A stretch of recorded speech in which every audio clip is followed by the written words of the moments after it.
Thank you. Thank everybody for coming back. And it's been a few weeks since we've seen each other together like this. We had a few films that we shared that were, I think, really worthwhile. And we sent the titles, and Zara sent some of the covers to the DVDs, and some of those are available on YouTube. So if you have the opportunity, if you didn't see them, to go ahead and watch them, because they were selected because they're very meaningful, and will help your understanding of what we've been talking about uh, generally, and in some cases quite specifically. So thank you all for coming again tonight. Does anybody have any questions or comments, anything you'd like to talk about before we get started with resuming the Lalitavistara Sutra?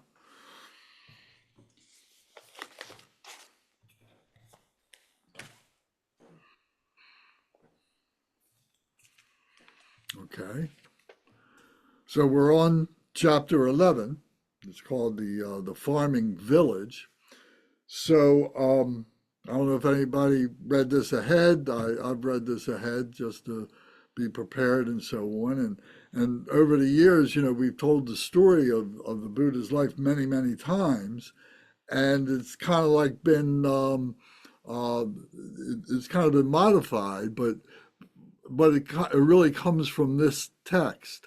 And there's other tellings of the story by other masters and so on that we've kind of incorporated into the telling of the story, so that it kind of has a nice flow to it and so on. And in the Lalitavistara, in the introduction, it says that this was translated many years ago, around the first century A.D. is when it first became translated into Sanskrit at that time. So, and it wasn't translated into Tibetan until many centuries later. So all these texts have come from the 84,000 Project is translating the Tibetan Kagyu, the Tibetan text of the Sutra, into English. So there's other versions of it that might be in Chinese, that might be in Sanskrit, that might be in Pali, and some other languages and so on. So the 84,000 Project is focused on the Tibetan translations and making them into English. So as I was reading this, I was thinking, well, why are we doing this? And I've said before that it really gives us a really great background and everything. And as I was reading it today, I was thinking, well, questions that you could ask as to why we're doing it would be, what are your credentials? What is it that allows you, what is it that gives you permission to be able to read and study these sutras?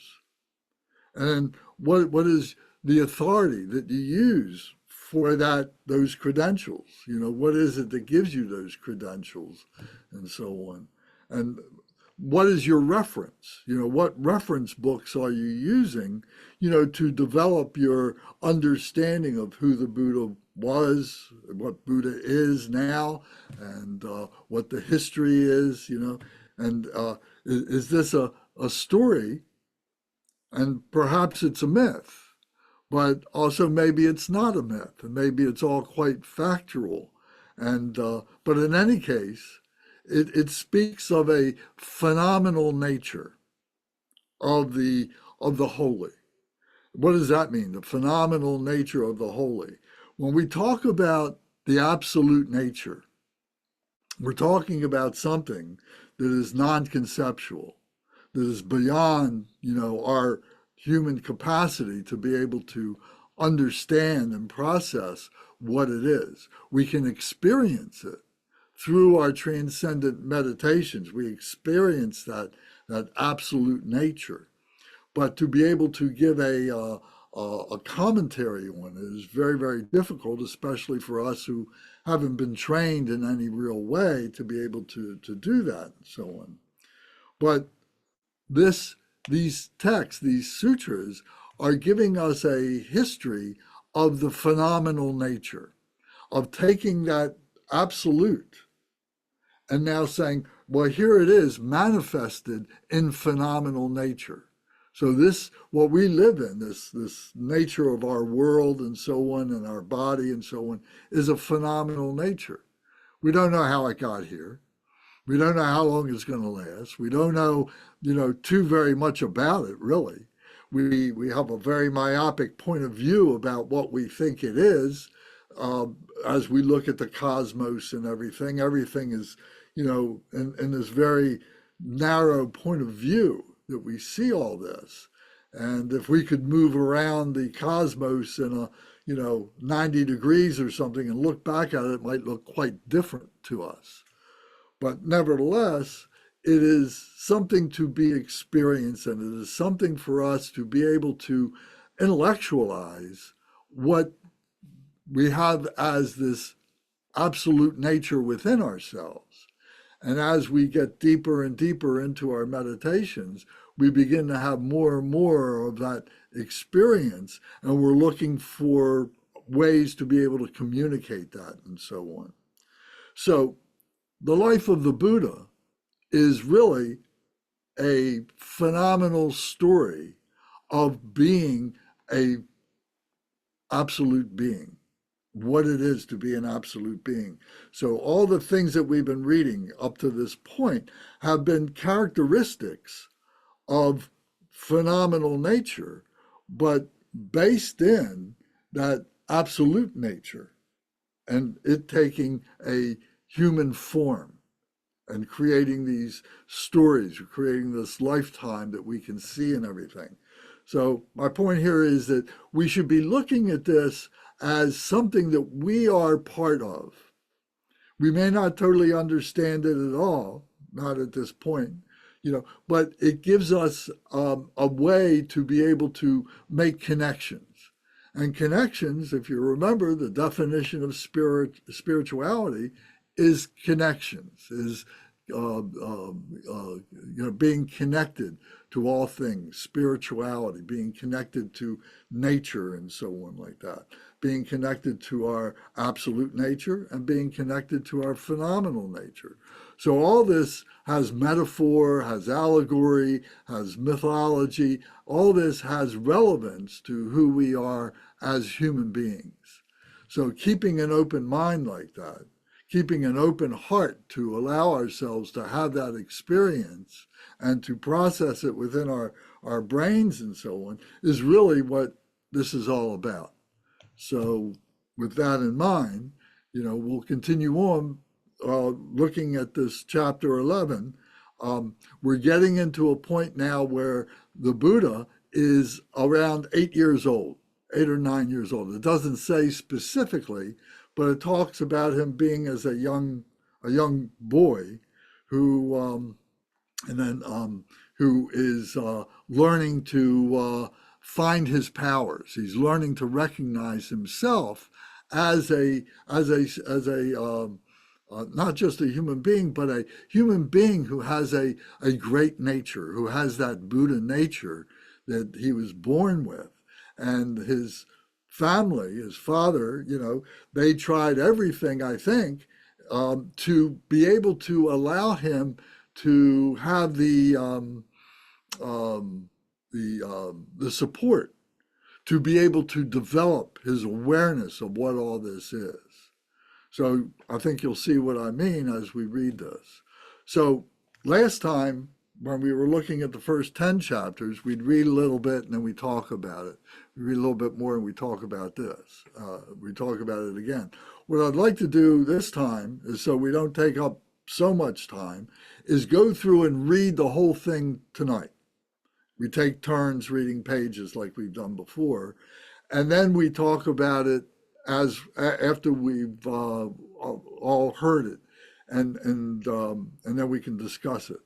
So unless somebody has another better idea, I like to work on it that way, see how it works, see if it works good for us and everything.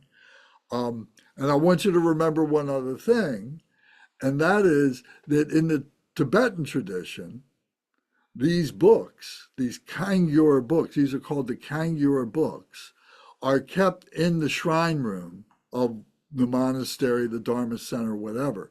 And they're kept prominently in the front of the altar. And once a year, they're brought down and they're read. And they're read by the Sangha. So the monks will come and the nuns will come and the lay people will come and they'll take the books and they'll kind of divide them up among all the people that come over a period of maybe a month or something like that, is the way I've seen it done. And so everybody has a piece of these books and it's all being read simultaneously out loud. So it sounds like the proverbial Chinese fire drill. And but what it's doing, it's kind of like charging up the atmosphere. It's kind of like charging up the readers with an authority of where all this comes from, because all this comes from the sutras. So it's kind of charging out. So during that period, when going through reading those things and everything, it may give you cause, or it may give the readers cause to say, oh, you know, I forgot about that. I need to go back and study that. I need to go back and research that and everything. So that's why I say it's like kind of charging up the batteries, so to speak, you know, to be able to renew their commitment to their studies and to their practices and so on. So with that in mind, you know, that's what we're doing here. We're doing it for the first time, but we're charging ourselves up and to be able to aid our investigations, our studies, and so on as we move forward through our career of becoming a Buddhist practitioner to whatever degree we consider ourselves to be a Buddhist.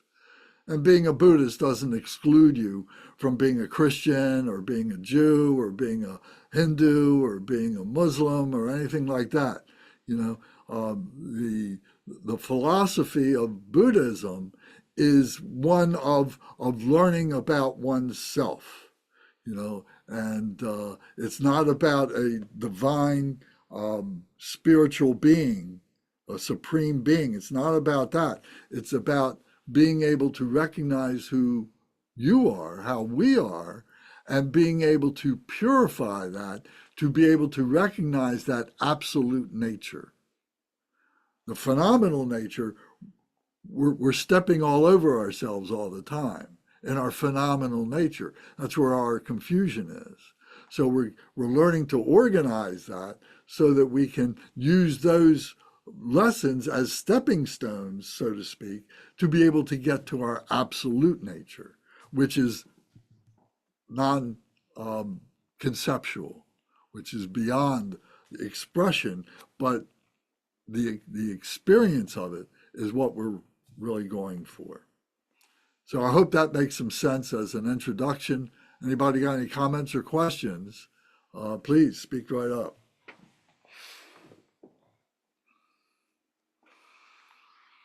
Okay. All right. So is it okay if we read this out loud? We do it like we've done it before. We have one reader at a time. And I've split it up in sections rather than pages, because what I was trying to do was to maintain a particular conversation, or there was a particular part that might spread over 1 or 2 pages or something. And I was trying to keep that to one reader rather than going each page and breaking that conversation up. So this, let's see how this works. I hope it works well. So please, when it's your turn to read it as if you're reading for your 8-year-old kids, you know, slowly, distinctly, so that we can all understand it and so on. So so I think that works best when we can do that. So if you don't mind doing that, then that'll be wonderful. So let's start with 11. So 11.1, the farming village, and then from 11.1 to 11.5, if I can ask Gary, can you read that, please? 11.1 to 11.5. And then Gavin, I see you're with us tonight. Can you read 11.6 to 11.14? Can you write these down so you don't forget? Okay. Gary, you got your instruction? Okay. Then 11.13 or 11.15 rather to 11.23, Zara, will you read that please? Okay. That's 11:15 to 11:23. And then we have time, and then there's space for one more reader. So let me ask Matthew, if you'll read 11.24 through 11.39. So do I need to repeat that? Well, let me repeat it just to make sure. 11.1 through 11.5 is Gary. 11.6 through 11.14 is Gavin.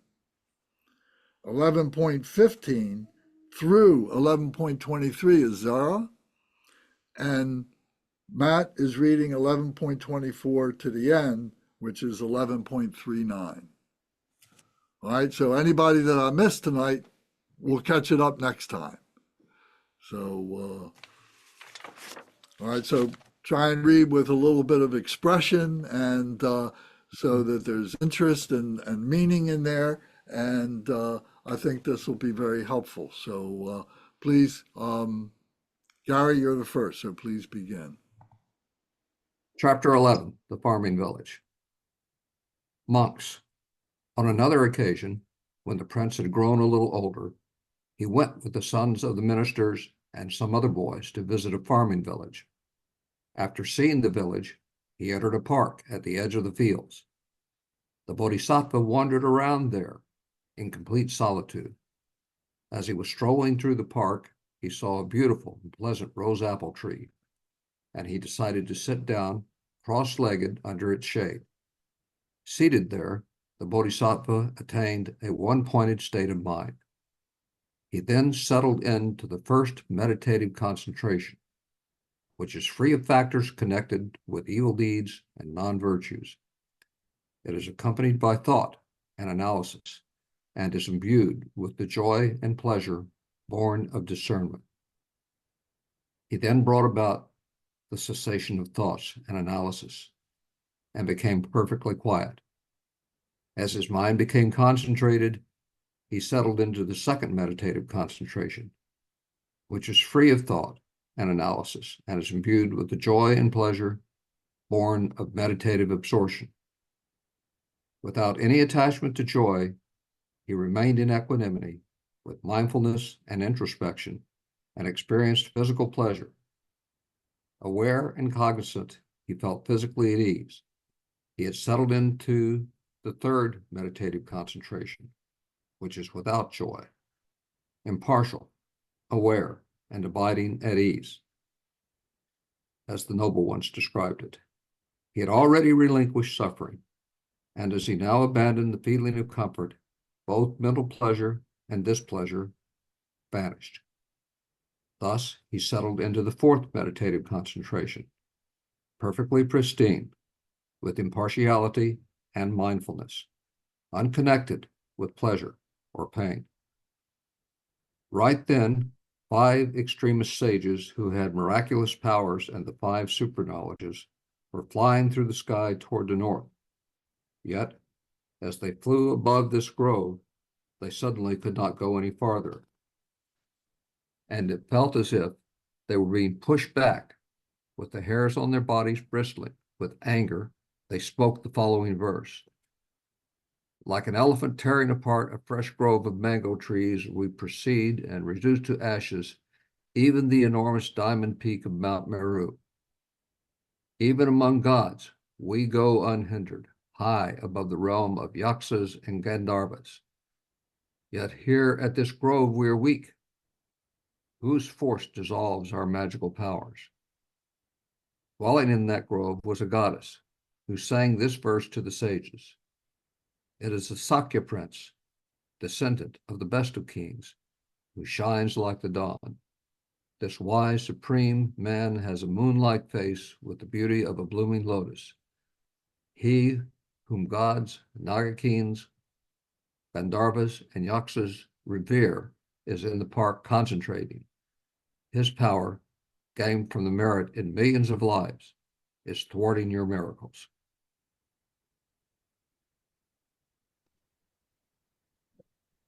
When the sages looked down below, they saw a child blazing with glory and splendor, and they thought, who is this seated here? Could it be Bhairavana, Lord of Wealth? Or is it Mara, Lord of Sense Pleasures? Or perhaps the Lord of the Mahorajas or Maharagas? Could it be Sutra, the Vajra holder? Or is it perhaps Rudra, or the loud Kumbhandas? Could it be the mighty Krishna, or perhaps the divine moon, or the thousand-rayed sun? Or will it turn out to be a universal monarch? They spoke the following verse. This youth appears far more beautiful than Vasravana. So is he Rahu, an image of the Vajra holder, the sun or the moon? Or maybe he is an image of the Supreme Lord of sense pleasures, or Rudra, or Krishna, or perhaps he is a perfect Buddha adorned with glorious physical signs. Then the goddess of the grove addressed the sages with the following verse.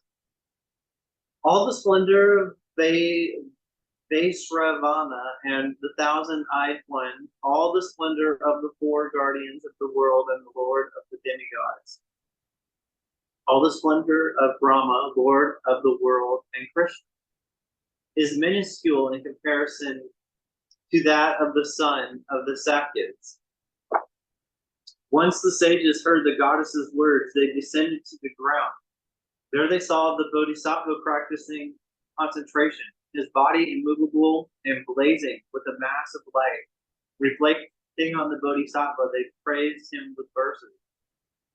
One of the sages said, in a world tormented by fire of afflictions, this lake has appeared. He will discover the Dharma that will soothe beings.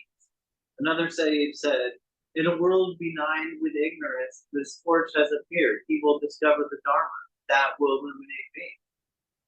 Then the third sage remarked, on a vast ocean of sorrow, the sublime vessel has appeared. He will discover the Dharma that will ferry beings across. And the fourth sage said, to those bound by the fetters of afflictions, a savior has appeared. He will discover a Dharma that will free beings. Finally, the last sage said, to those afflicted with old age and sickness, the best of doctors has come. He will discover a Dharma that frees from birth and death. Once the sages had praised the Bodhisattva with these verses, they circumambulated him 3 times and returned to the sky. King Sudhandana did not see the Bodhisattva. Displeased with... Excuse me, this is where Zara begins to speak. Sorry, it was getting interesting. I got lost. King Sudahana did not see the Bodhisattva. Displeased with his absence, he said, where has this child gone? I do not see him. A great many people ran around, searching for the boy. Finally, one of the ministers saw the Bodhisattva, seated cross-legged, practicing concentration in the shade of a rose apple tree. Although the shade of all the trees had shifted by that time, the shade of the rose apple tree had not left the Bodhisattva's body. Seeing him there, the minister was surprised, elated with a sense of satisfaction and joy. He was ecstatic. In a state of jubilation, he rushed before King Sudahana and said the following verses. Your Majesty, look, this child is practicing concentration in the shade of the rose apple tree. He shines with glory and splendor, like Sakra or Brahma. The shade of the tree where this perfect being is seated does not leave him. It shades the Supreme Being while he practices concentration. King Sudahana, went over to the rose apple tree. He saw the Bodhisattva, blazing with glory and splendor, and uttered this verse. Like seeing a fire blazing on a mountain peak or the moon present amid a clusters of stars, when I see him meditating with a torch-like luster, my limbs tremble. He bowed to the feet of the Bodhisattva and spoke to him in verse. I have now twice bowed down to your feet, O leader and Lord. Once when you were born, and now as you practice concentration shining. At that point, some of the other boys who were carrying their seats made a commotion. The ministers thus told him, quiet down, quiet down. Why? Asked the boy. The ministers responded, even though the orb of the sun has shifted, the shade of his tree does not leave Prince Siddhartha, who has the highest and most sublime marks of virtue and is as brilliant as the sky, while he practices concentration, motionless as a mountain. On this topic, it is said, in summer, the first month after spring, when flowers were covered in buds and blooming, when cranes, peacocks, parrots, and myna birds were singing, most of the Sakya boys went outside. Chanda, surrounded by the others, boys, said, Young prince, come on, let's go and take a look at the forest. What use is staying in the house like a priest? Come on, let's go call on some girls. At midday, the pristine being, unnoticed and without asking his parents, went out to a village, accompanied by 500 attendants. In that village, which belonged to the supreme king, there was a rose apple tree with many broad branches. Seeing the tree, the prince was disturbed by the suffering he had just understood, and remarked, Conditioned things are no good. They bring a lot of suffering. With a disciplined mind, he approached the shade of the rose apple tree, gathered some grass, and spread out a seat for himself. Then, sitting cross-legged and upright, the Bodhisattva practiced concentration, immersed in the virtue of the 4 concentrations. When 5 sages were coursing through the sky, they could not move beyond the top of the rose apple tree. Thwarted, they relinquished pride and conceit, and all of them were drawn to investigate. They thought, we travel swiftly and without impediment, penetrating the supreme Mount Meru, and likewise the surrounding ranges, yet we are unable to pass beyond this rose apple tree. What could be the reason for this? They descended and settled on the ground, where they saw the Bodhisattva, the son of the Sakyas, as he sat cross-legged at the trunk of the rose apple tree, practicing concentration, shining and brilliant like the glow of gold from the Jambu River. Surprised, they joined their hands at their heads and paid homage, bowing down to his feet with palms joined. They said, Holy One, well-born one, who brings happiness to the world, may you swiftly become awakened and lead beings to immortality. The supreme tree bowed down like a lotus leaf. Though the sun shifted, its shade did not leave the well-gone one. Many thousands of gods, with palms joined, bowed down to the feet of this resolute child. Suddhodana, searching all around his quarters, asked, Where is my son gone? His maternal aunt said, I have searched but did not find him. Your Majesty, please find out where the boy is gone. Suddhodana frantically asked his attendants, the doormen, and everyone else in the inner quarters, Has anyone seen my son go out? Then someone said, Your Majesty, the Supreme One has gone to a farming village. The king hurriedly left together with his companions and saw the prince sitting on a hill by the farming village, benefiting others and blazing with splendor like a trillion rising suns. Taking off his crown, sword, and shoes, the king made salutations to the prince with his palms joined above his head. The king said, Yes, the eminent sages speak eloquently and truthfully. The boy will surely leave home for the sake of awakening. 1,200 gods with supreme devotion, as well as 500 Sakya boys, approached. Seeing the miraculous power of the well-gone one with his ocean of qualities, they firmly engendered the intent set on supreme awakening. Shaking the ground of the entire trichilocosm, the Bodhisattva arose from his absorption with mindfulness and introspection. The resplendent one then said to his father in the voice of Brahma, O father, relinquish your fields and seek no further. If it's gold that you seek, I will shower down a rain of gold. If it's garments that you seek, I will offer you garments. If it's grain that you seek, I will shower down a rain of grain. Your Majesty, please apply this genuinely to everyone. Once he had instructed his father and those in the retinue, he instantly returned to the supreme city. In conformity with worldly convention, he dwelt in that city, yet the pristine being had fixed his mind on renouncing the palace. This concludes the 11th chapter on the farming village. Very good, thank you. I think that went well. Does anybody have an initial comment? Let's go back to the beginning and now review this and see the features, the significant features of this, and how it fits in with what we know about Buddha and how we can relate to that ourselves.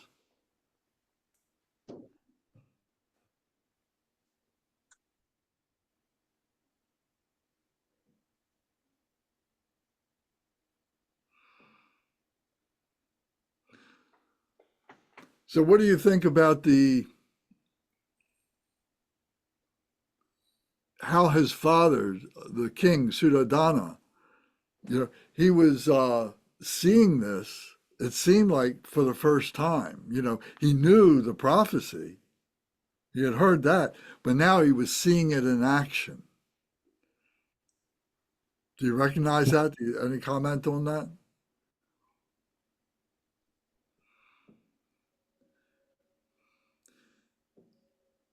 On page on section 11.2, the Bodhisattva sits down and goes into meditation, and this was, this appeared to be the first time that anybody saw that, recognized that. And this meditation, it turns out, is a very profound teaching. It's a part of the teaching of the Hinayana, meditation, that there are these 8 stages of meditative concentration. And these first 4 are the first 4 of that. They're called the 4 absorptions. So it says the first meditative concentration here at 11.2, which is free of factors connected with evil deeds and non-virtues. So here, this is the first stage, is relinquishing desire and unwholesome factors. So here, this is what the Bodhisattva was doing, and through his concentration and conceptualization, he was cutting through concentration, cutting through conceptualizations and reasoned discursive thought. And with this, he was gaining a joyful interest and state of well-being. So my question to you then would be, have you experienced this? Has what we've been talking about over the past year, 2 years, 3 years, however long we've been together doing this, have you had that experience that, yes, I'm beginning to cut through conceptuality. I'm beginning to cut through, how would you say, the didactic kind of presentations that some of these teachings are made of. We're talking about 5 of these and 4 of those and 3 of these and another 5 of these over here, and going through all that. Have we been able to cut through that at some point to be able to get to joyful interest and a state of well-being? Have you landed at that point?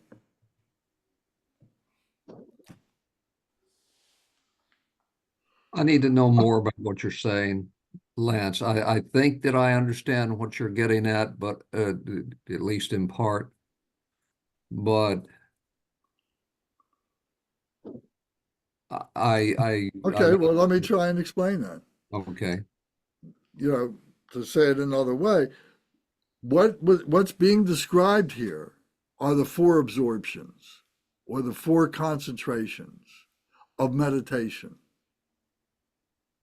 So the first one is when you start going through this and you got the books, you're receiving the teachings, and you're kind of moving through it, and then you're going through a period of meditation, where contemplation, and you're thinking about it. But then at some point, that thinking kind of rests, that discursive thought just rests. And then you just find this joy. Oh, I really enjoy all this. I don't understand it all yet, but it's leading me to a joy. It's leading me to a happiness. It's leading me to a sense that I'm on the right path. So that's the question. Have you found that? I think I'm on the path. Okay. I think that I'm on the path.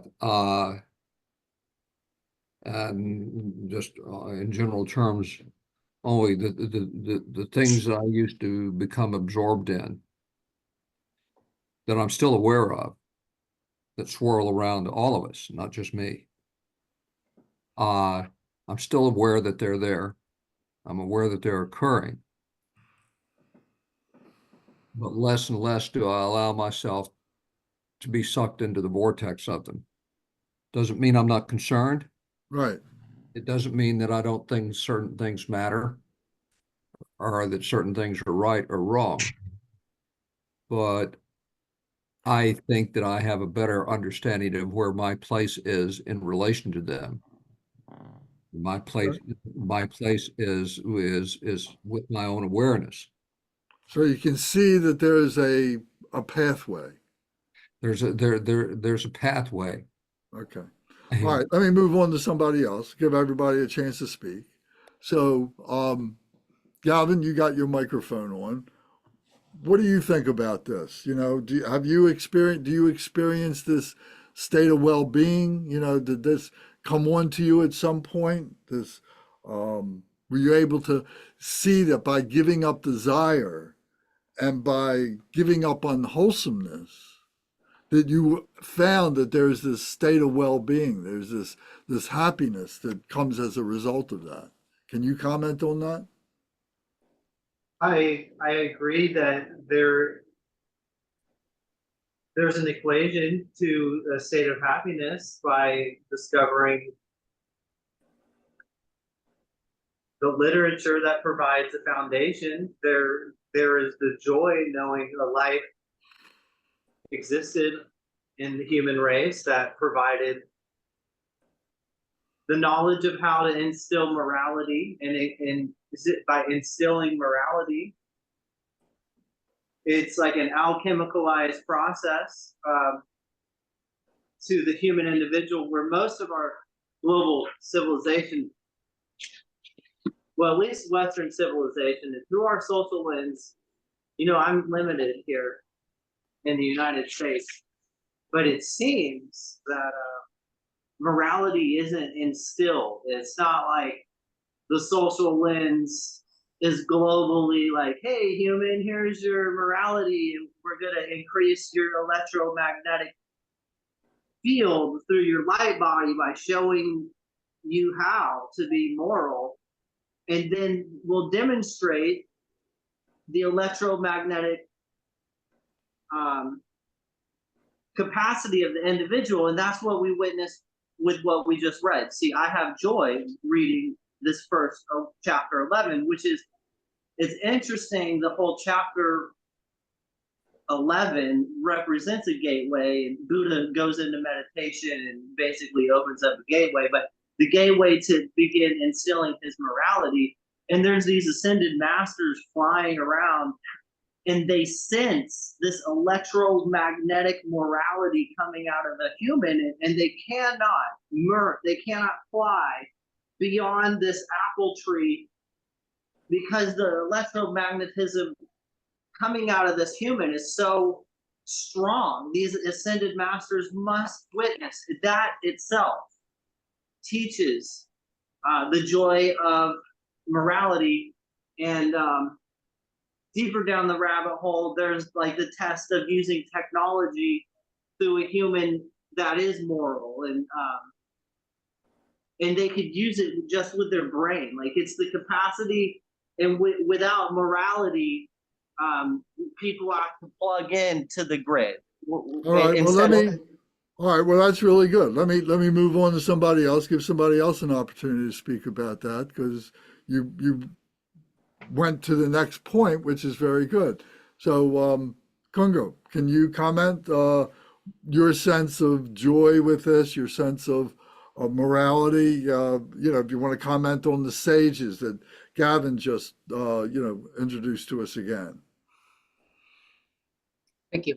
Um, yeah, I can relate. I definitely experience a lot of joy in my practice.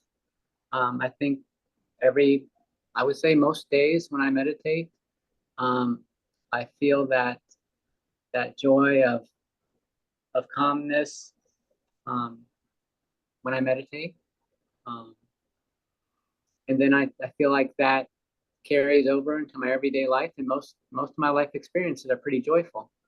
Um, there are, certainly experiences I have with patients who are in difficult situations, who are suffering, who I can empathize with them, but that doesn't seem to overwhelm that underlying feeling of joy I have of just being alive and being in a position to kind of relieve their suffering.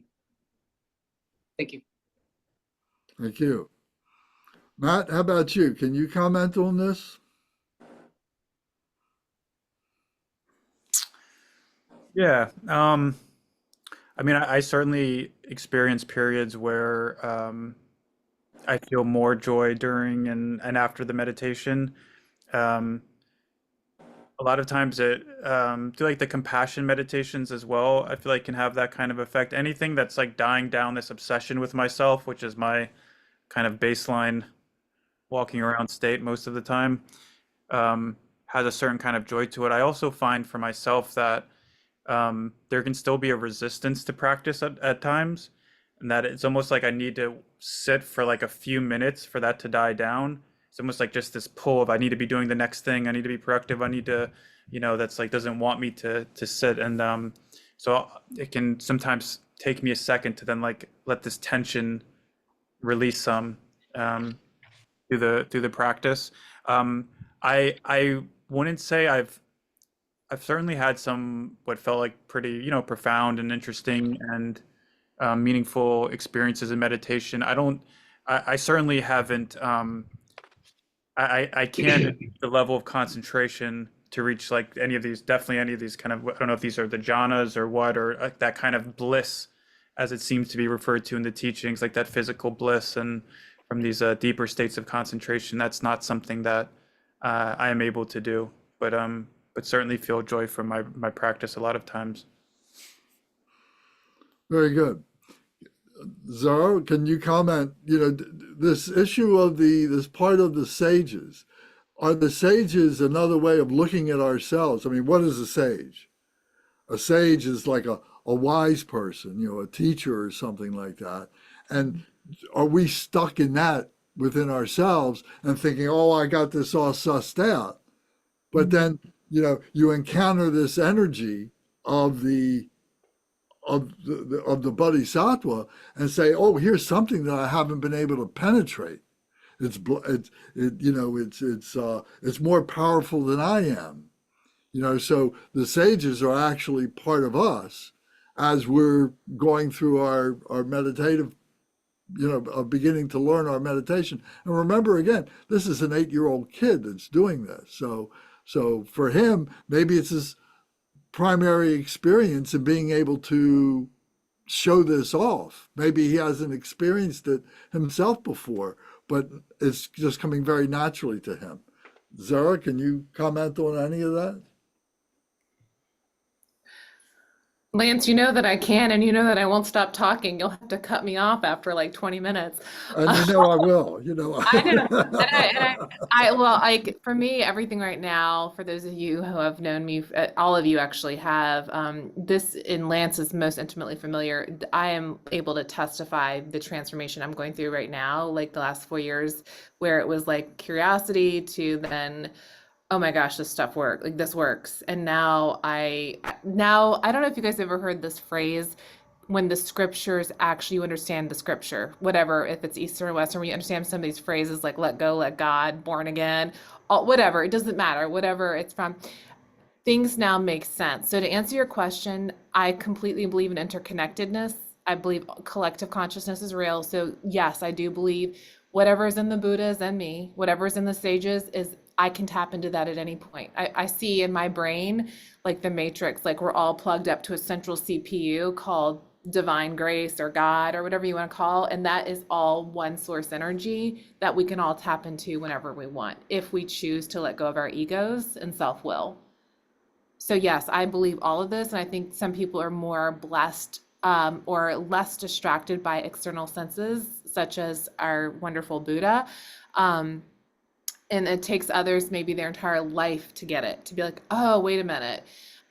Because I think it really comes down to the ego is sensory distractions, Mara, and then wisdom, right, is underneath that, and however many lifetimes it's taken you to figure that out, whether you know, whichever kingdom you had to go up to gain these wisdoms. But yes, I absolutely believe I'm pretty much excited by what I'm going through right now. I was at a point, and Matt and I had talked about it privately, where I was in a state of almost a funk because I was overwhelmed with what was happening. Now I see light. Now I see a So whole so you're seeing a joy. joy. I'm so joyful. Like when I cry, I'm like for example, this is just a testament. Just a moment ago, something happened to one of my rental properties, and I was like, "You're being tested. This is Mara. This is distraction." And I literally was like, you have to, kind of going back to what Matt said, having that discipline. The meditation is when you recognize in that moment that regardless of that person's agitation in that text, I'm still like, I hope they're having a great night, right? Like you don't go to these negative thought patterns. That's what real meditation is, and living it. Like your thoughts are like joy to the world. You're like, what's next? God, or, you know, Divine Mother, what's next? What other sufferfest is next? And you're like, I'm here for it. Rip the Band-Aid. And you find joy in that. And I was like, great, you know, so that just happened, and I'm testifying to that. And what Matt was just saying, like he's trying to find that bliss, and that has happened for me recently. And it's required just a lot of dedication, like I call it spiritual athletic training. Okay. Have you seen, and maybe somebody else can answer this, maybe Alex is with us. And Alex, can you speak tonight?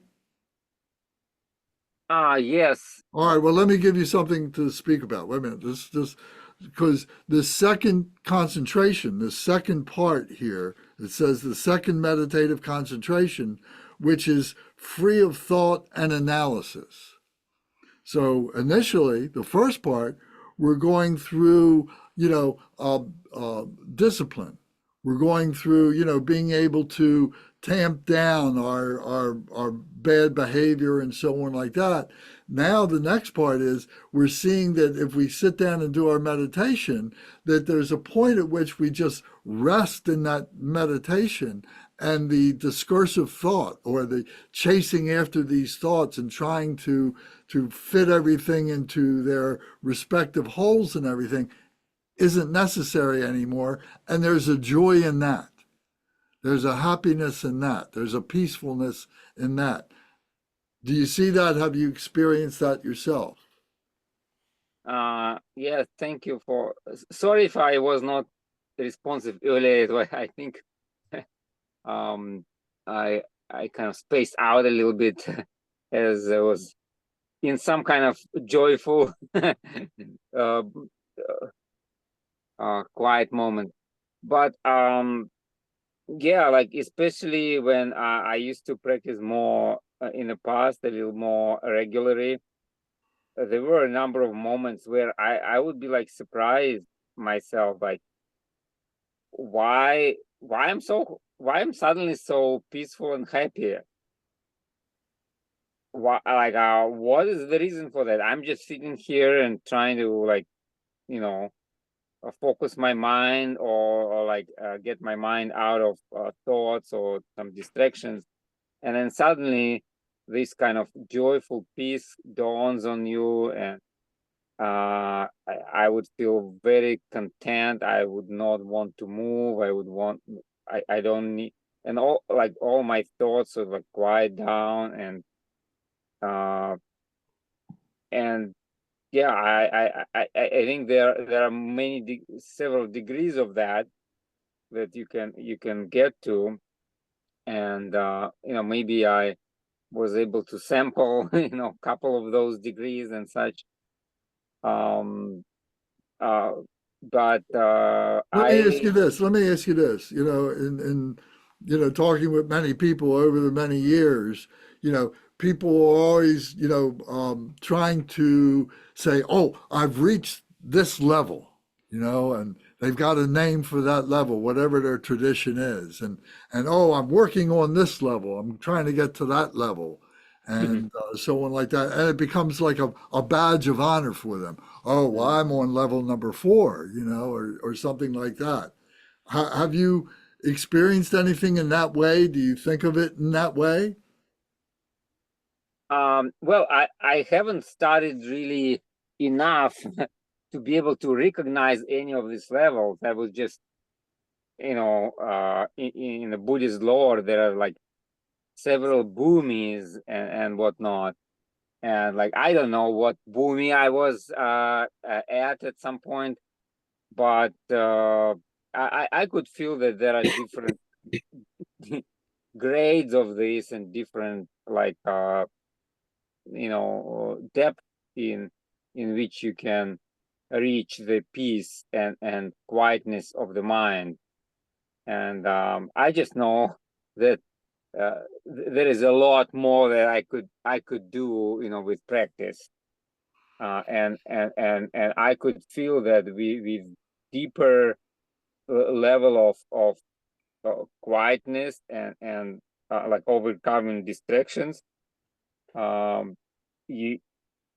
your like internal insight, if you start thinking about this and start thinking about that, and like what you were saying, I think Zara was saying that like understanding of scriptures, I mean, not necessarily Buddhist scriptures, but somebody else's philosophy book, you would suddenly read and you would know exactly what the person is talking about, whereas maybe an hour ago before your meditation you would like, it was just words that thrown on the paper and you couldn't have it all connected and get a meaning behind it. It was maybe a bit dense, but suddenly with a quieter and more like lucid state of mind, you would suddenly grasp exactly what the person was meaning, and it all come to you. So I think it is a kind of almost necessary milestone for us to reach, because if our mind is getting stuck in whatever negative or positive thoughts that's whirling in our mind, it really distracting us from like understanding some deeper things that we may be reading or want to meditate on. So, Okay, very good. Well, that's all very good. Thank you. And let me take it to the next part of the conversation here with the meditative concentration, where we're talking about this third meditative level where this investigation and everything falls away and this joy kind of goes away. Bernie, I know you came in a little bit late. We're on chapter 11, at 11.2, if you're able to know where we are, if you can comment on that. What I wanted to explore was this third level that the child, the Bodhisattva, Siddhartha Gautama, has experienced and demonstrated, was that joy then gave way to an equanimity. It gave way to a balance. It gave way to seeing all beings, all things as the same. So there was this alertness and there was this awareness and there was a state of well-being, but there wasn't this, this joyfulness about it. It just became more of a matter of fact. Bernie, could you comment on that? And in your experience, how did these levels work with you? Because I know, as you were developing your Buddhist, teachings and practices for yourself, you were working. It wasn't that you had a long period of time where you could devote to this. How did you balance this out? Where was the equanimity and joy for you during the time when you were working and developing your Buddha understanding? Okay, so we're talking about the jhana levels here. Now, I have to say that there are a lot of people who think that they've attained the jhanas where they've really, at best, achieved the level that's adjacent to the jhanas, which is known as access concentration. But if you're talking about these qualities of joy and equanimity, they certainly can be experienced by anybody on any meditation level. Now, if you're asking me how I balanced work and meditation, of course, the way I balanced it, and I'm still paying the price now, is that I set my alarm clock to get up 2 hours earlier in the morning so I could do my nundro. And when I was not doing my nundro, when I was doing the so-called Mahamudra program with Situ Rinpoche, which went bust because of Indian politics. I was doing that every morning. So yeah, I just got up. I can't believe I did that. I did it because I had nothing else to do in my life at the time. I wasn't watching television. I would get up, I would do my nundro, and then I would walk to work. I would walk to work, which was 3 or 4 miles down to Hopkins, and then I would walk back home in the afternoon. And while I was walking to work, I would be playing tapes on my good old Sony Walkman and listening to talks about Buddhism on these little cassette tapes. So that's how I led my life at that particular time. Would it be fair to say that it was kind of like an immersion, into the It was into the pretty much an Dharma study? immersion. Huh? Well, everybody is immersed in something or other. We're either immersed in the Kardashians or television series or Facebook or social meetings. It's just what you choose to do with your time. It's just what you choose to do.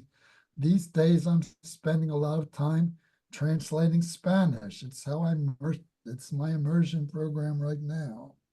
So, yeah, it's not a big thing to immerse yourself in something. Everybody does it to some extent or another. If you've got kids, your life is immersed in your kids. If you've got a hobby, your life is immersed in your hobby. For a while, nundro was my hobby. I was spending all my time doing nundro, and it paid dividends. I have to say, it's paid dividends. I'm a better person for having done nundro, although it was hard to see at the time because it was hard work, and I didn't. Well, at that time, Yeah. at that time, doing the nundra, particularly the refuge part, the refuge prostration is the first part. Yeah, the prostration, which is For myself, fine. if I can just bounce this off of you a little bit, we're looking at the picture of the lineage tree, the Drikung Kagyu lineage tree, and we're seeing all the respective, beings on the tree and so on like that. Right. And it excited me to want to know who all those beings were. And then I started reading other books, like the great masters, The lineage holders and all the that. lineage holders, who the lineage holders were and everything. So it wasn't being told to me, oh, you need to read these books. But Right. I was by being involved with Right. this and wanting to know, well, let me fill in the blanks. Who are these beings? What are these features? And so on. And where can I get the books to be able to do that and so Yeah. on? Well, So you there was s- in my case, there was a huge degree of self-motivation. sure, Was sure. that what, did you experience that too? Well, to be honest, I had read all that stuff before I started doing the Nandro. It took me many years. So did it start making sense for you, more sense, Well, as you engaged in the Nandro? it was a chore, to tell you the truth. Going through the prostrations was a chore. I didn't uh, mind it at the time, but I mean, it's not like I say, "Oh my God, I got to do this again today." I was rather gung ho about it at the time, So there but was joy. There was joy in that.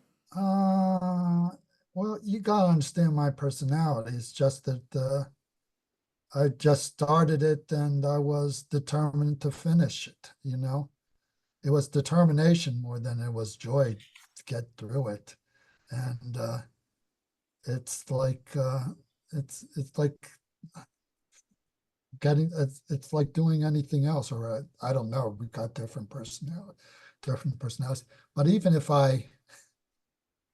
no, it wasn't joy that propelled me really. It was my sense of obligation and my sense of duty that this is what I'm supposed to do, and that the prize at the end supposedly was Mahamudra, enlightenment to the practice of Mahamudra. So So was there a sense of well-being in that? it was hard. I can't say that you feel a sense of well-being when you're sweating. Uh, you're loaded with sweat, and I had little 2 cups of beans, and I would take a bean out of one cup and I would put in the other cup when I was doing the 108 prostrations.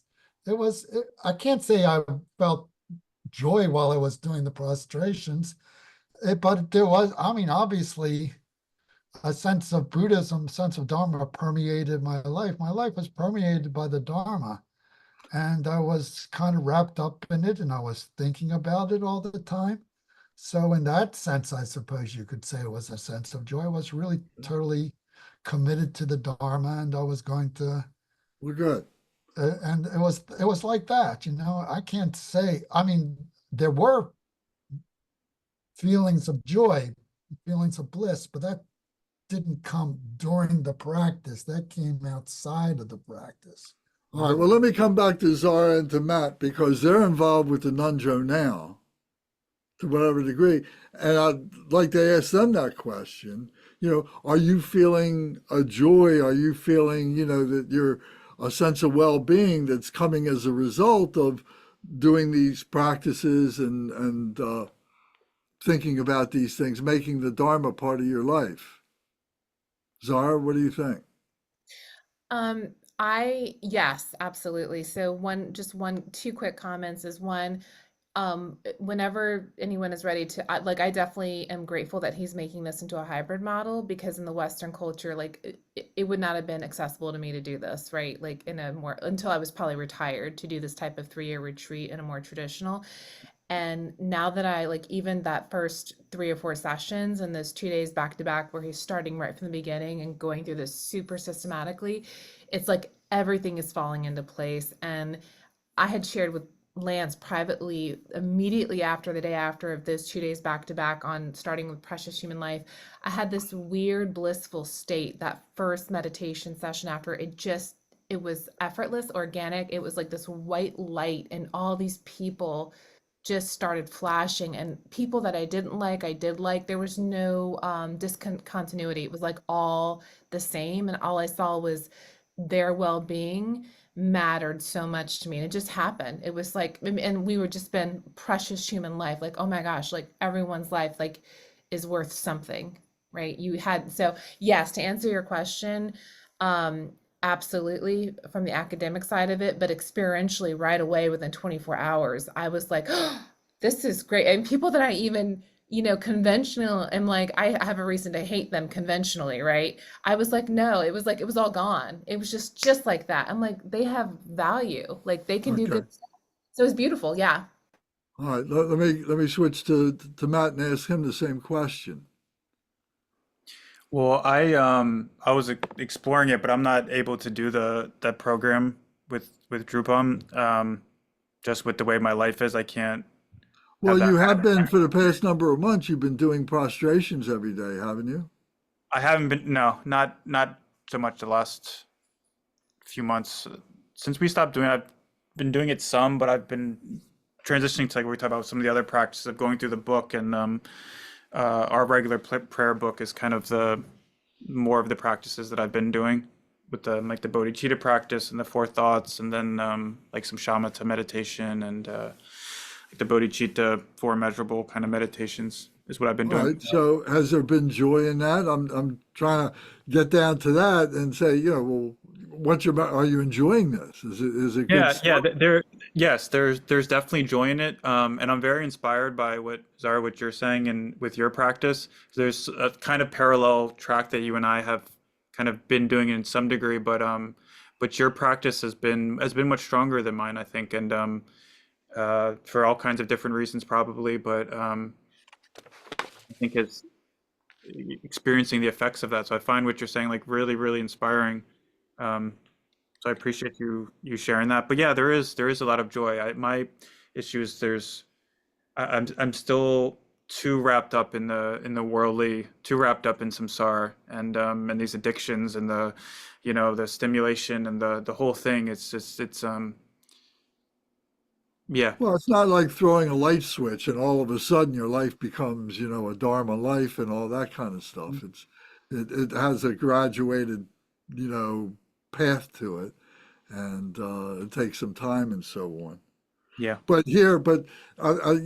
I guess the overriding point that I'm trying to bring out is here in this text. It's showing how this 8-year-old Bodhisattva child is experiencing this and demonstrating this for the benefit of everybody that's around himself. And so I think we've kind of talked about these first 3 levels, and joy being a characteristic that is very significant and everything. But then the 4th level, as it says here, just above the line in the book of 11.3, but just above that, it says the 4th meditative concentration is perfectly pristine with impartiality. Pristine with impartiality.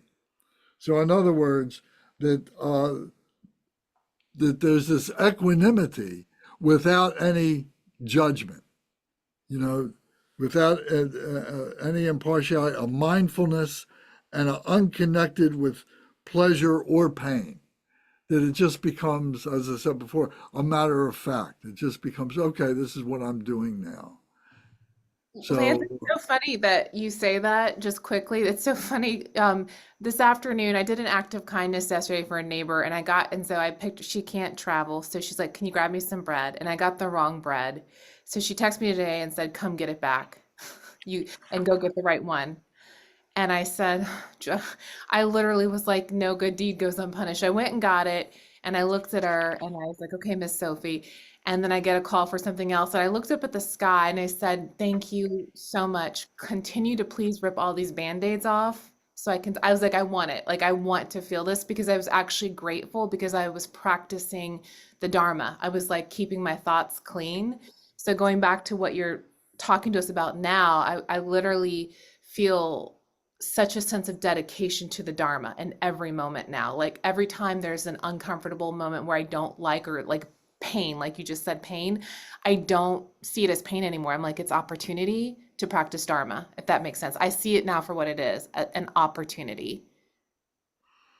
so Kunga, Gary or Gavin, can you see that, here is a demonstration of the Dharma, of the Buddha nature coming alive.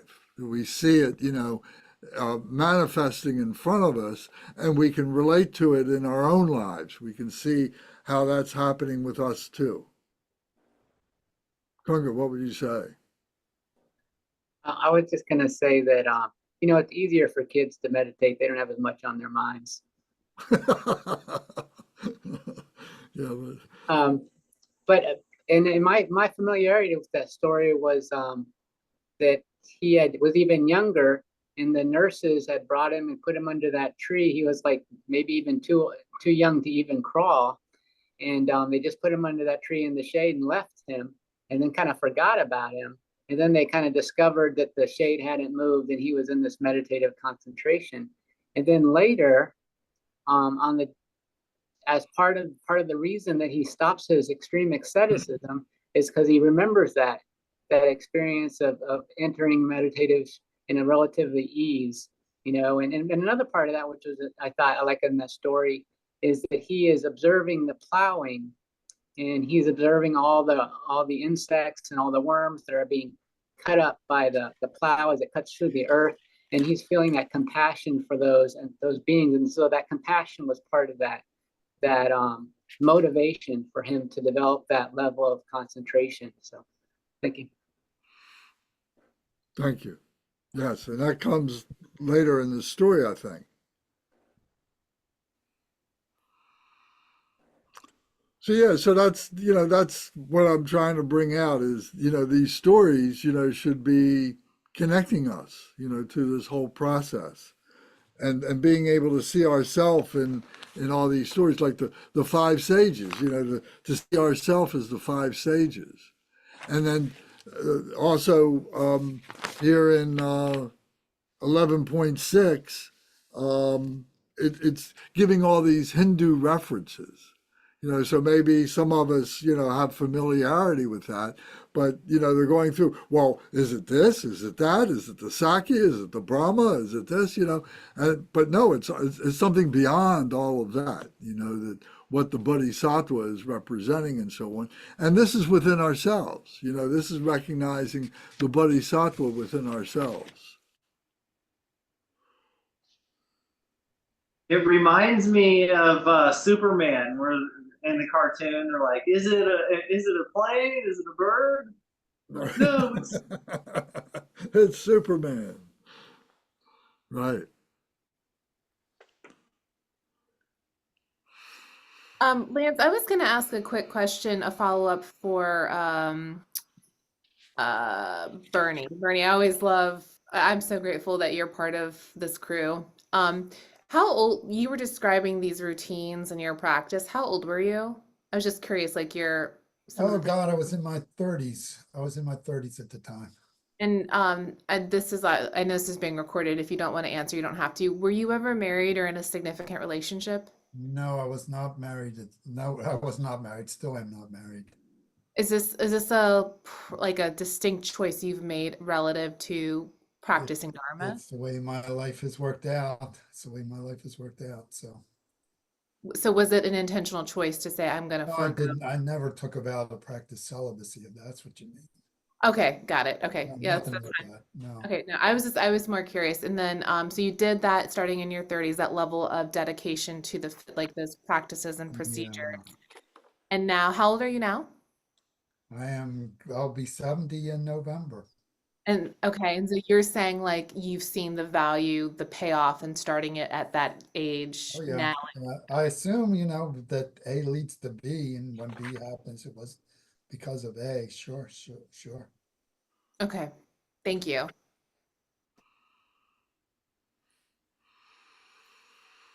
Okay, so just to move on in this chapter a little bit, I'm going to jump up to around 11.24 and talking about this rose apple tree, the rose apple tree, and this continent and the Buddha and the Buddhist cosmology and so on, this continent, this cosmological continent on which we are living is called the rose apple continent, Zambuling, the rose apple. So this tree, this image of a tree and so on, is kind of like a tree of life, the tree of samsara, and all the possibilities, all the branches, all the different things and so on.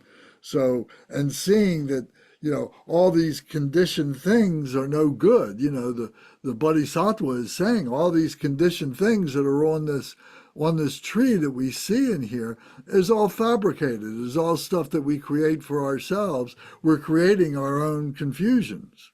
We're creating our own problems and so on. And the sages are trying to fathom all this. They're trying to get to the top of the tree to be able to see, you know, the landscape of what all this is, but they're being held back like coming against a force field, and the force field is themselves, you know, not being able to penetrate that which the Bodhisattva is trying to demonstrate to them. So being able to look at these stories and be able to see, you know, where these references are coming from. And Lance, when you say rose apple continent, do you mean Earth? We call Earth.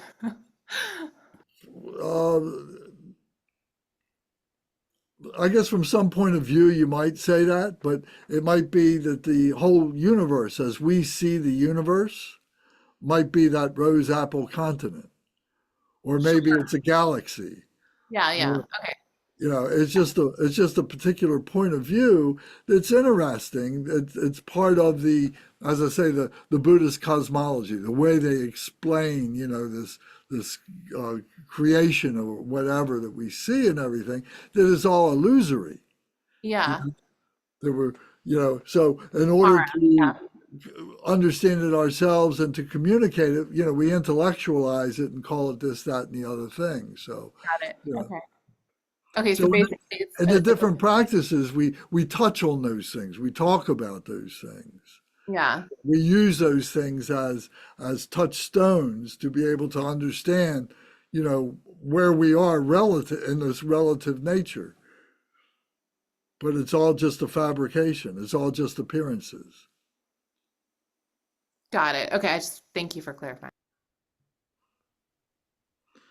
Wasn't Isaac Newton the guy that sat under a rose apple tree and the apple fell on his head and he discovered the concept for gravity, Yes, he which was led able to identify gravity. Yes. that led to Albert Einstein discovering the velocity of light, and Well, maybe, his student Bruce Cathy discovering the velocity in our atmosphere. maybe so. Very, very interesting, this apple tree concept. Yes. And gateway of knowledge that comes from sitting under the apple tree. Actually, a rose apple tree is not an apple tree as we think of it. I can't remember what it is, but you can Google it and find out what species this actually is. You're not going to pick apples off of a rose apple tree. Although it's called a rose apple tree, it doesn't have apples.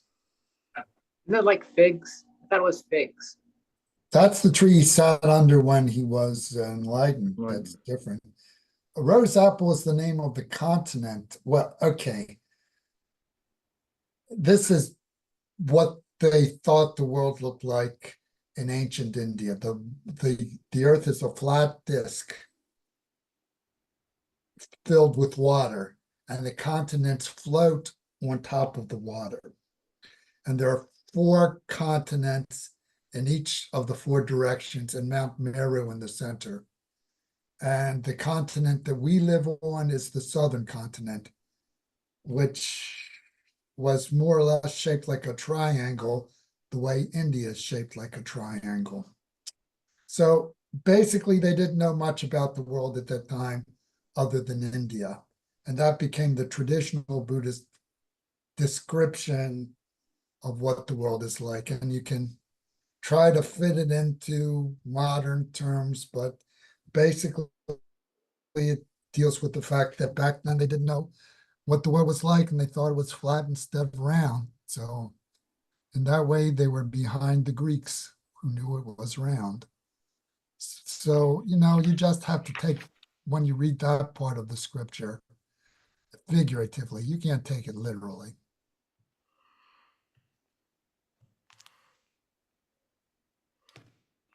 So another important part here, I think, is 11.34, where the king, Suddhodana, is accepting that his son, the Buddha, the Bodhisattva, now is going to surely leave home. The quote here is, the king said, "Yes, the eminent sages speak eloquently and truthfully. The boy will surely leave home for the sake of awakening."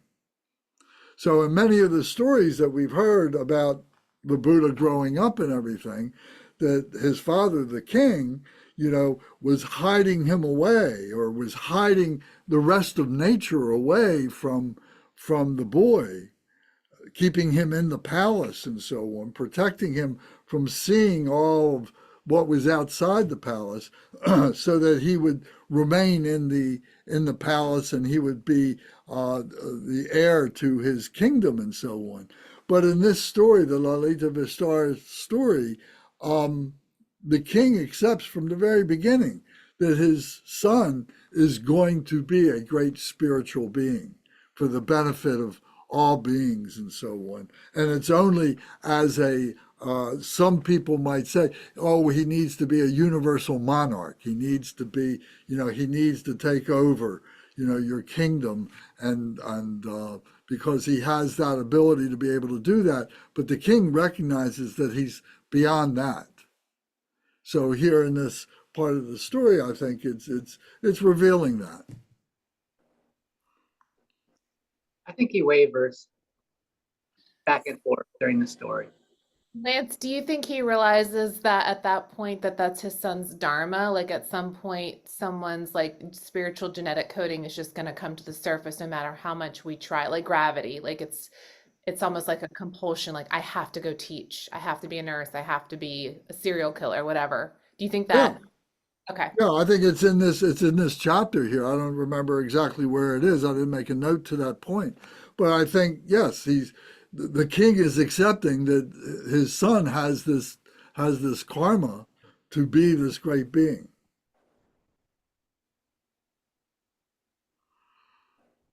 And maybe, and to what Kunga is saying, there's this, this little back and forth that goes on in his mind.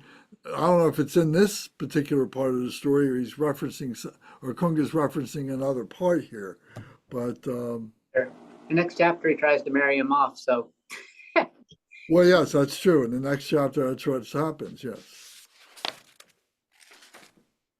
So, in the end here, in the last page, 11.38, it says, once he had instructed his father and those in the retinue, he instantly returned to the supreme city, which would be the palace. In conformity with worldly convention, he dwelt in that city, yet the pristine being had fixed in his mind on renouncing this palace. So, it was only 8 years old or so, at this time of his life. So there was like this eruption of his nature, of his true nature, of his meditative powers and so on, and this recognition by so many different people all at the same time. But then he comes back into the conventionality of his palace, because he's still only 8 years old, but there's so much more he has to develop. So in the next chapter, chapter 12, it says demonstrating skill in the arts, and that's when we get into more of that. And we've talked about that when we talked about the story of the Buddha, but here it goes into a fair amount of detail, and it's revolving around his being introduced to the girls that are in the surrounding kingdoms, that he should have a bride, that he should have a wife, that he should have a family, and so on. So, so we'll get to that next week. But I'm personally, I'm finding this really great. I'm really enjoying this. It's the first time I've read it, and I'm finding it really, really great. I can't wait to read the Yeah, next great. part.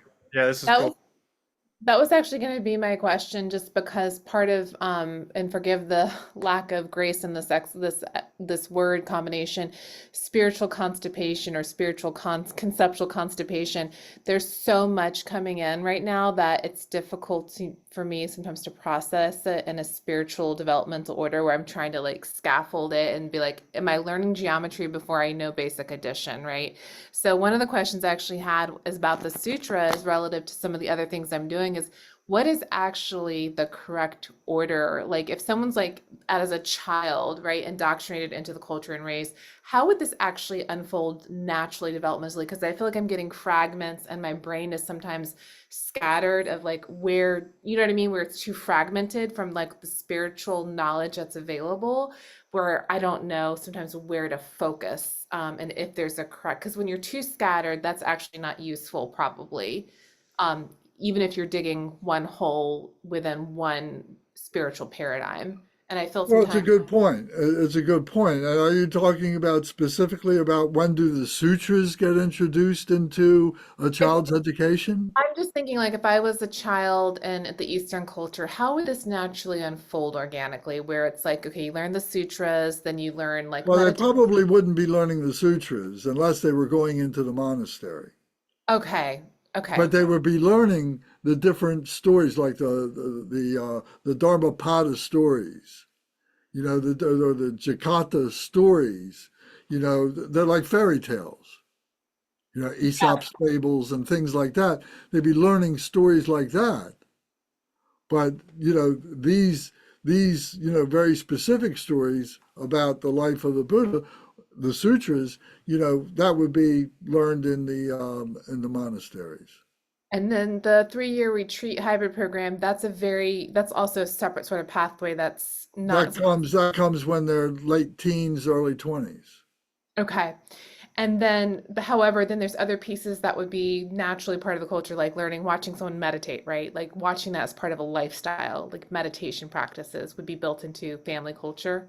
Well, it would be, what occasions there were to be able to do that, and what your Okay. parents did, when they went to when the lamas would come and they would have practices or so on, or would they go off into to the monasteries?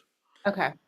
Because just like in the West, what was it? The second born, the firstborn went into the family business, whatever it was. Yeah. And the second born went into the religiosity of whatever the family was.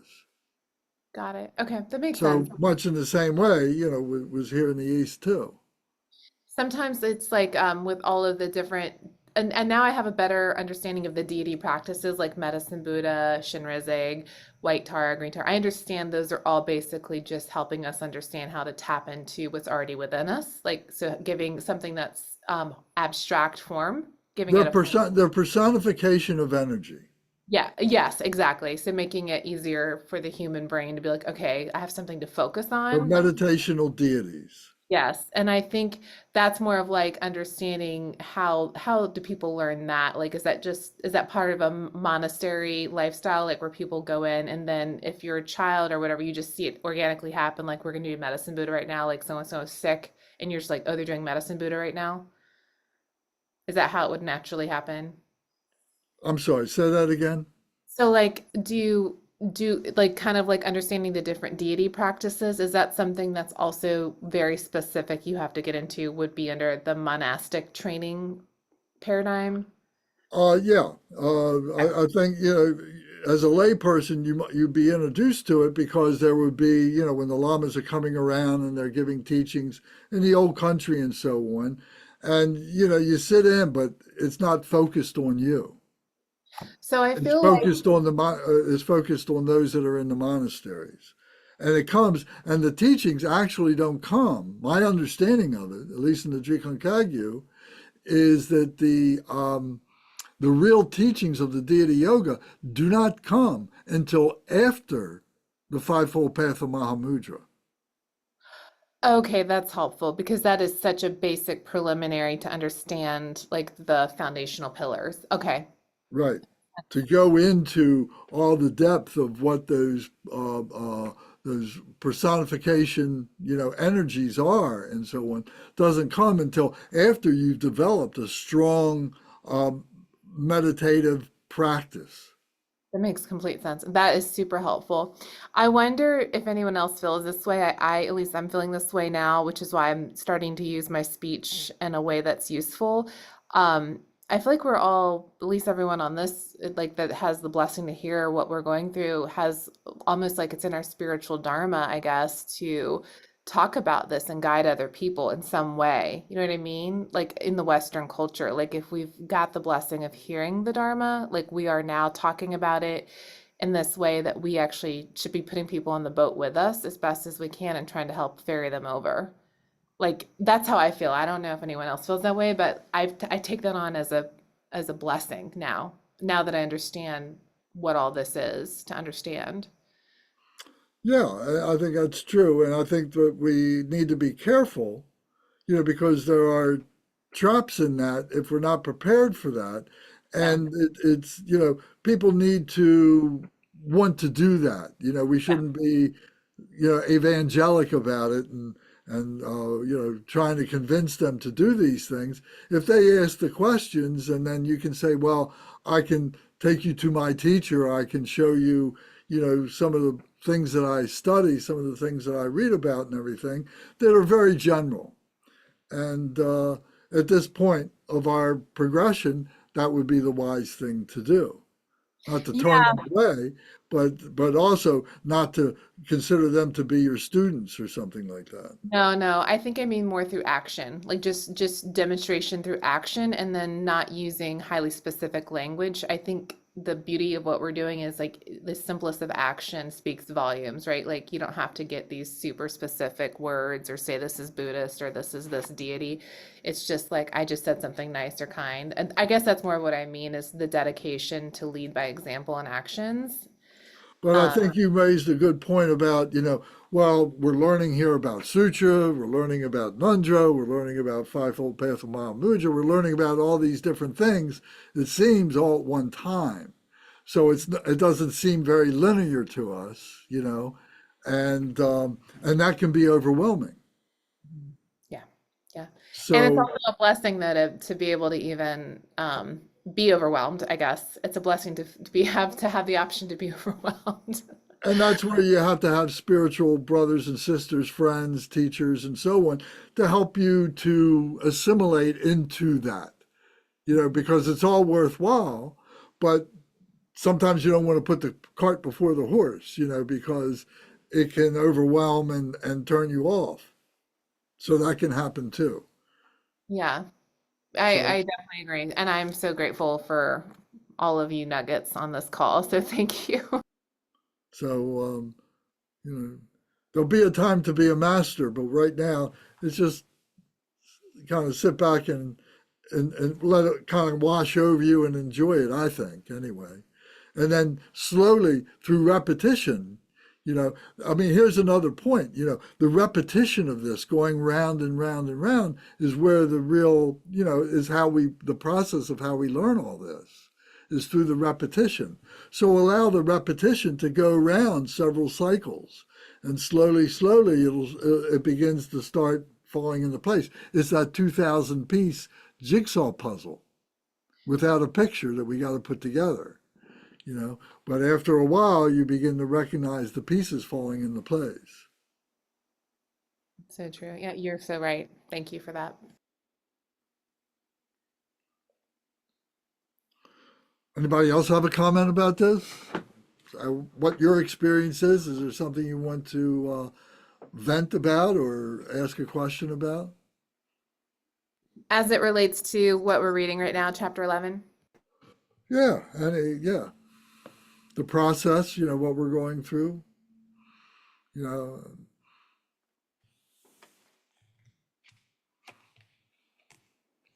I wonder, this isn't like the deepest point or topic of conversation probably, but I wonder in reading it, like, would I be, if I came across the Buddha meditating in a deep concentration, would I even notice? Like, would it stand out to me? Would I be able to tell, for me personally, I don't mean like people in Not, general, I mean for me. Not necessarily. I don't know if I have the karma for that or whatever, the insight or And, the. and that's the thing. You know, that's a mindfulness thing that you should treat everybody as the Buddha, Hmm. regardless how you may judge them. If you treat everybody like the Buddha, then you know that puts you squarely on a path of virtue. Yeah, yeah. And I do like, I still do practice some like the Lojong, those slogans and stuff, and I have my little cards and everything. And Zara, what you were saying earlier made me think of that, of the one of like the one I like of be grateful to everyone, with your story of your very nice neighbor. Yeah. Yes. Gunga, I see you turned your mic on. Did you want to say something? Yeah, when Matt brought that up, it made me think about those videos you see of famous musicians playing in the subway and nobody really noticing they're playing. You know, it That's a depends good on example. Yeah. how wrapped up you are in your own ego trip. You know, how ignorant you are of what's going on, how mindful you're not, whether or not you're going to actually recognize those things. And hopefully, you know, through our practice, we become more and more aware of what's going on in the present moment and less distracted by our thoughts about the past and about the future, so that we can, you know, appreciate those moments. There's a lot of teachings in Buddhism about, you know, this delusion of a separate self, and that, you know, we are intricately connected with all living beings, and you really, from the supreme point of view, there is no this idea that we're a separate self. It's just a point of ignorance, of delusion, and all those beings are ourselves. You know, we just don't recognize it because we're so wrapped up in our ego. And so, you know, even the Buddha is yourself. You know, there's no distinctions, and we're just kind of, you know, I think that through our practice, our meditative practice, we're just trying to kind of break through that shell, and loosen things up so that we're not so caught up in our own worldview. Thank you. Um, Oh, oh, sorry. no, go ahead, Matt, you go. I talked too much. You definitely don't. I like hearing you talk.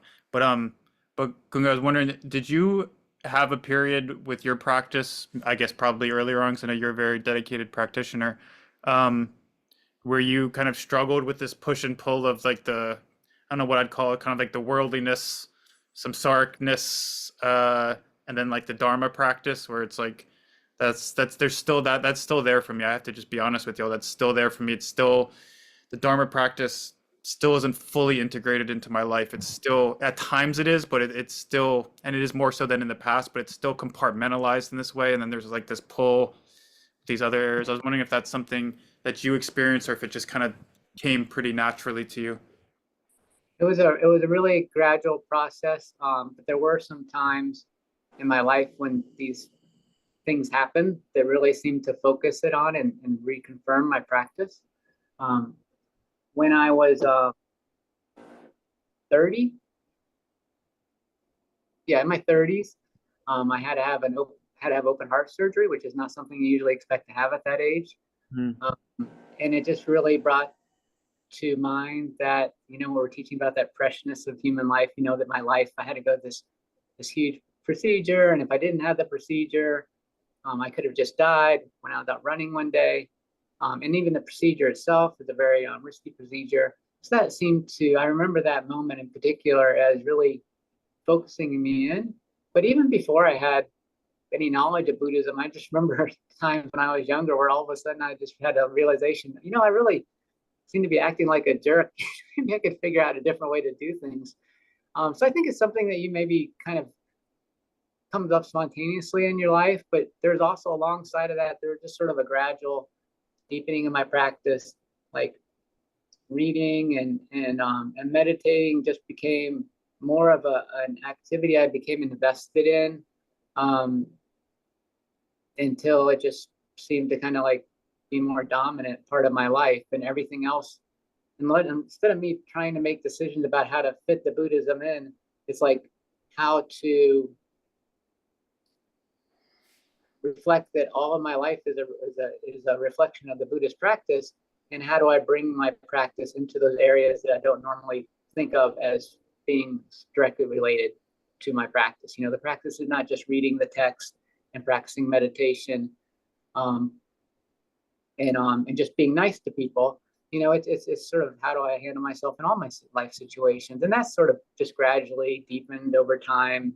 And I still struggle with that. And some more of my struggles now seem to be like making a balance, like because I realize that because I am married and I have a family, and I realize that I'm not doing it very well when I get feedback from my family that I'm spending too much time on my practice and not enough time on them. It's like, if I was really doing my practice well, there wouldn't be that feedback. You know, I would be relating to them as I should be relating to them, and not pushing them aside so I could practice my Buddhism, because really they should be more interconnected.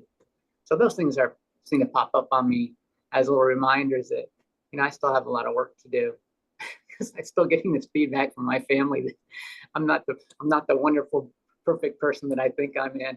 Thank you. Thanks, Kunga, Michael. I had no idea you were married or had a family. I'm so impressed. Do you have children? Well, they're not children anymore. One is at Michigan State and one is at University of Michigan. They're age 18 and 26. So 2 girls. Hey. Well, thank you for sharing that with us. That's beautiful. That's great. That's a great testament. Thank you. Wow, that's inspiring. So one question I just have, I just want to know if anyone's read this. Lance, you may have already. The Sutra for discriminating between the path of virtue and the path of vice. Has anyone read that?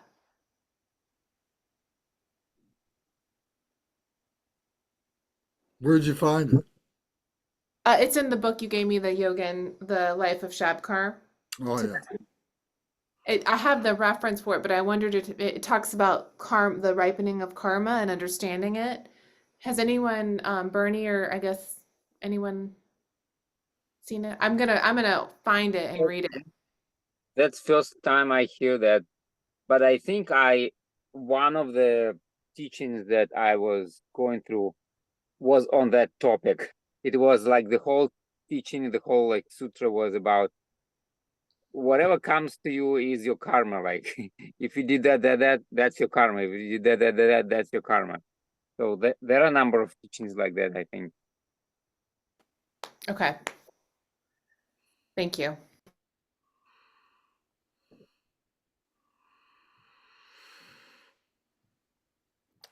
All right. Well, very good. Well, so I think a main thing as a takeaway for this discussion for this particular chapter, for me, I think the big takeaway was the 4 absorptions. You know, this first part of 11.2, where it's describing these 4 meditative concentrations, because that goes throughout everything that will come after. And then as the second part of that, because there are 8 meditative concentrations, these are the first 4, then the next 4 will come later on, and we'll understand those. But to write these down, these 4 concentrations, and write them down someplace in a prominent place that you can find them easily, or you'll stumble upon them from time to time, is very important. And here it was introduced, you know, to an 8-year-old Bodhisattva, and or he brought it up, and because it's part of our formation. Everything else gets layered on top of this. This is a fundamental teaching, of a fundamental awareness of the 4 meditative concentrations, and to be able to recognize yourself going through those levels, and sometimes regressing, sometimes having a glimpse into the one in front of you, and so on like that. So to me, that's the most important part of the meaning of the importance of this chapter.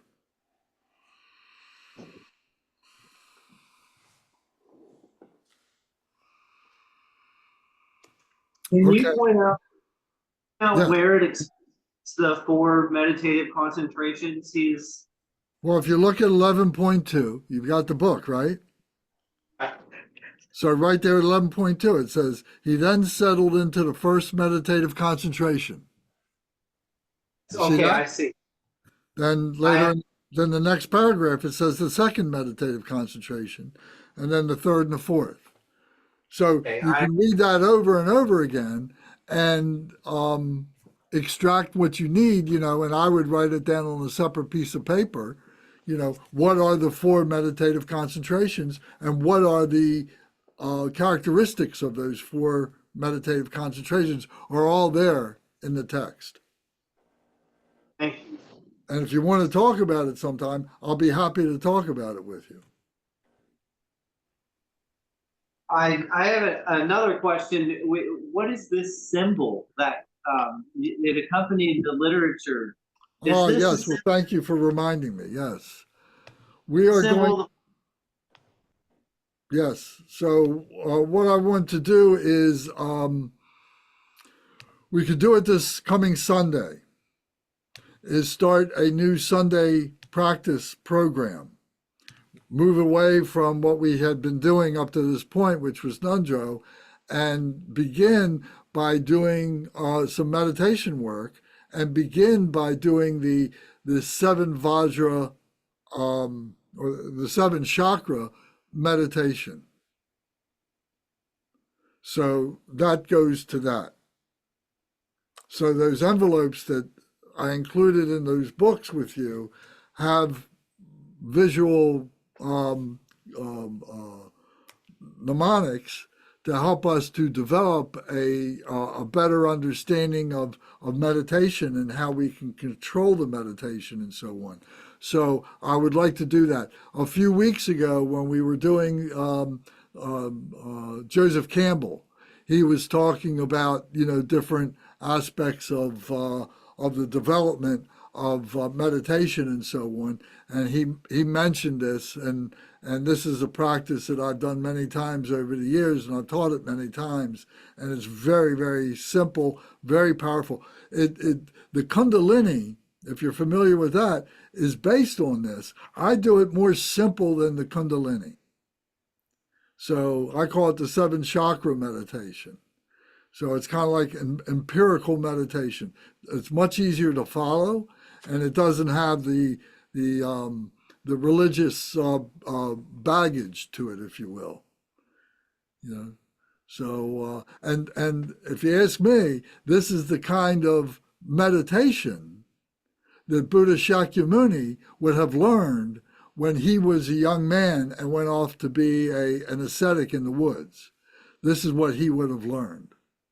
And then as he then became enlightened and everything, things started getting a little bit more simplified, even than from this. So, but this would have been something that's very, very simple, very powerful though. So this Sunday, I want to introduce that. So if you've got time Sunday, I'll do Thank it. you. What time are you going to do that? Are you going to advertise it on WhatsApp after you think about it? Yeah, we'll do it 9 o'clock. Okay, so this past week you're done with the Tardo bolt. Sorry, I'm Well, saying we're doing that later in the afternoon. that. So it leaves the mornings free. Okay. So Sunday, 9 o'clock in the morning to 12 noon with a How do break you, in the middle. how does your brain do all this? Because I would be so overwhelmed. Is it easy for your brain? It's easy. It's easy for my heart. It is. Amen. You're And, right about that. Yeah, and my body's the one I got to keep up with. I know. All right. Well, thank you for doing all this for us. We appreciate you so much. Sure. Thank you. Well, it's with great joy I and know. equanimity. I know it. I know it is. I knew it. I knew it. Are you? I could ask you this later. I guess I'll ask you later. Actually. All right. Well then, who's the Umse? Was it? Forgive me. I don't know. Kunga. Kunga is the Umse. Will you do the dedication prayers, please? Yes. Georgia Chang, Tilopa, Naropa, Marpa, Malarepa, Dharmala, Kampopa, Padmadrupa, Nodrakampa, please bestow upon us the most blessings of all the Kagyu Lamas, By this virtue may I achieve omniscience, by defeating all enemies, confusion. May all travel on the waves of birth, old age, sickness, and death, cross the ocean of samsara. Bodhicitta, the excellent precious mind, where it is unborn, may it arise, where it is born, may it not decline, but ever increase higher and higher. I pray that the Lam may have good health. I pray that the Lam may have long life. I pray that your Dharma activities spread far and wide. I pray that it may not be separated from you. As Manjushri, the warrior, realized the ultimate state, and that this Samantabhadra will follow on their path and fully dedicate all the merits for all sentient beings. By the blessing of the Buddha, attain the three kayas. By the blessing of the truth, unchanging Dharma as such. By the blessing of the indivisible single order, may the merit I share bear fruit.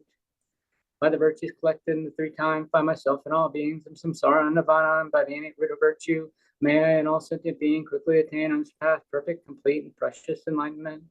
May the teaching of the great Drikung Ratnashri is omniscient Lord of Dharma, master of independence, continue and increase through study, practice, contemplation, and meditation till the end of samsara.